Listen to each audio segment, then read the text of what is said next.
दोस्तों, पुराने जमाने की बात है कि बगदाद के शहर में एक बहुत ही शरीफ और मेहनती आदमी रहता था। वो अपनी बीवी के साथ सुकून की जिंदगी गुजार रहा था। इन दोनों की जिंदगी में सब कुछ ठीक था, लेकिन इनकी ख्वाहिश थी कि ये अल्लाह के घर का सफर करें, हज करें और अपनी सारी जमा पूंजी जो उन्होंने सालों की मेहनत से जमा की थी उस ठिकाने लगा कर जाएं। उस दौर में बैंक्स या लॉकर्स का निजाम नहीं होता था। लोग अपनी कीमती चीजें किसी भरोसेमंद शख्स के पास अमानत के तौर पर रखवाते थे।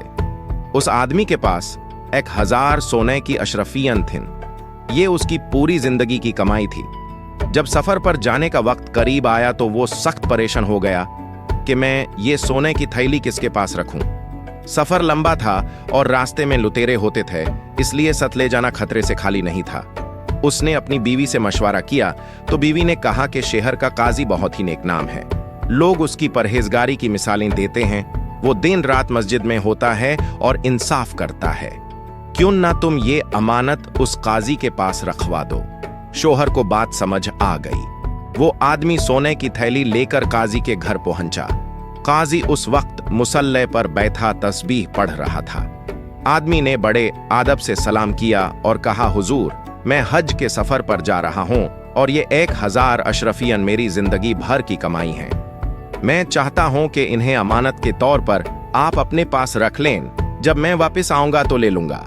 काजी ने बड़ी आजी से कहा कि भाई, मैं तो अल्लाह का अडना सा बंदा हूं, लेकिन अगर तुम्हें मुझ पर भरोसा है तो वो सामने वाले कमरे में जाओ और जिस कोने में चाहो ये थैली रख दो।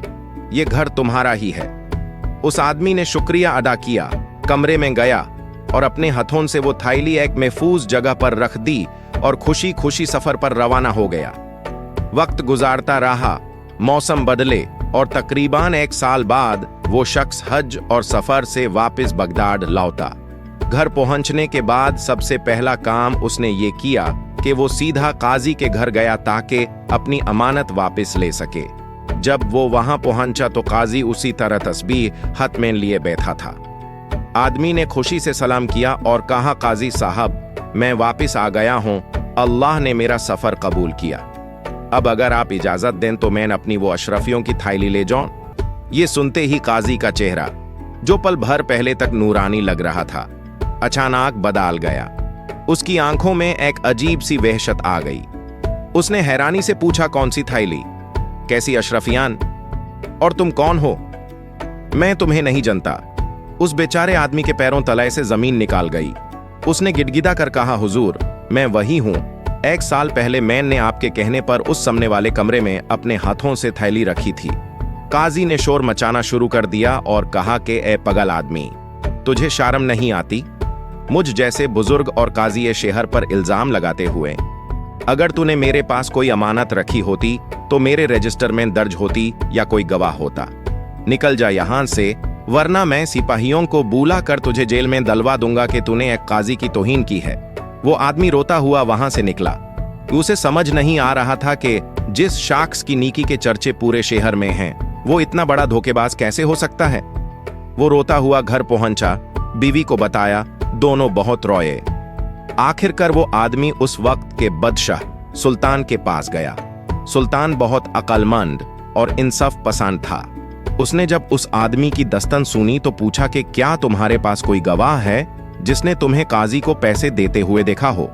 आदमी ने सर झुका कर कहा, बादशाह सलामत। काजी की परहेजगारी पर मुझे इतना भरोसा था कि मैंने किसी को गवाह नहीं बनाया और उस वक्त हम दोनों के सिवा वहां कोई नहीं था। सुल्तान समझ गया कि काजी ने इसी बात का फायदा उठाया है। अगर अभी काजी को बुलाया गया तो वो साफ मुकर जाएगा और कानून के मुताबिक बिना गवाह के उसे सजा नहीं दी जा सकती। सुल्तान ने थोड़ी देर सोचा और फिर मुस्कुराते हुए उस आदमी से कहा, कल सुबह तुम काजी के पास जाना, लेकिन अभी नहीं। कल जब मैं काजी से बात कर रहा हूंगा तब तुम आना। जैसा मैं कहूं वैसा करना, तुम्हारी अमानत तुम्हें मिल जाएगी। अगली सुबह सुल्तान ने काजी को अपने महल में तलब किया। काजी बड़ा बन ठन कर सफ्ट कपड़े पहन कर दरबार में आया। सुल्तान ने काजी की बहुत आव भगत की, यूं से अपने करीब बिठाया और कहा, काजी साहब, मैंने सुना है कि आप शहर के सबसे ईमानदार और परहेजगार आदमी हैं। मुझे एक मसला दरपेश है। सुल्तान ने बात आगे बढ़ाई और कहा, मेरे पास खजाने के कुछ नायाब हीरे और मोती हैं जो मैं किसी आम वाजिर के पास नहीं रखना चाहता। मैं चाहता हूं कि वो मैं आपके पास अमानत रखवा दूं। वो इतना बड़ा खजाना है कि आपकी सातों नस्लें भी बैठ कर खैन तो खत्म ना हो, लेकिन वो सिर्फ अमानत होगी। मैं कल वो खजाना आपके घर भिजवाऊंगा। काजी के दिल में लालच का तूफान आ गया।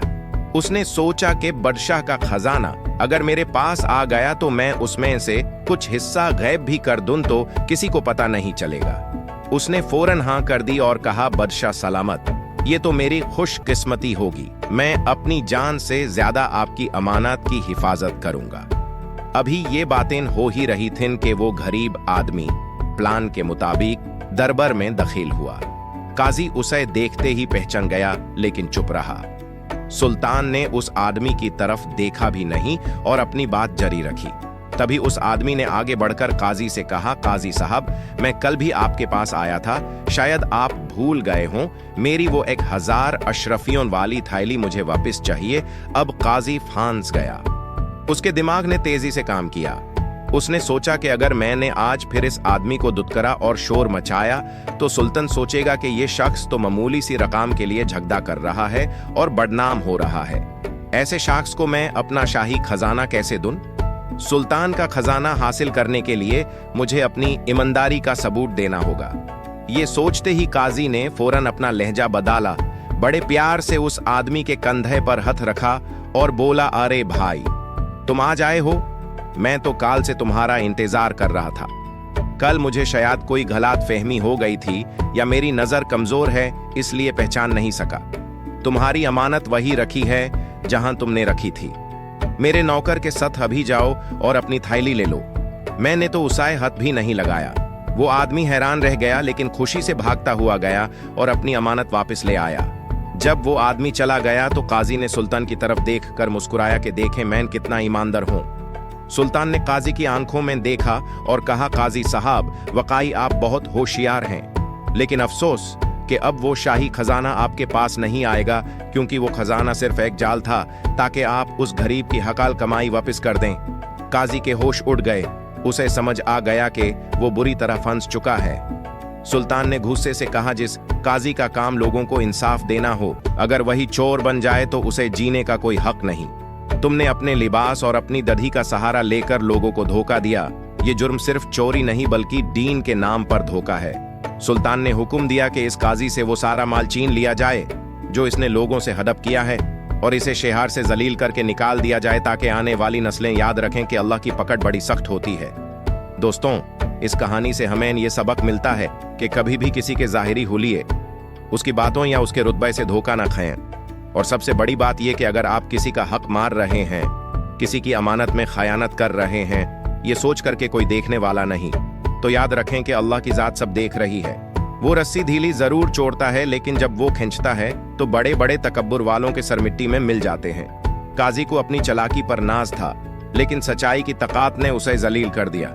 हमेशा ईमानदारी का रास्ता इख्तियार करें, क्योंकि सुकून दौलत में नहीं, हलाल रिज्क और साफ ज़मीर में है।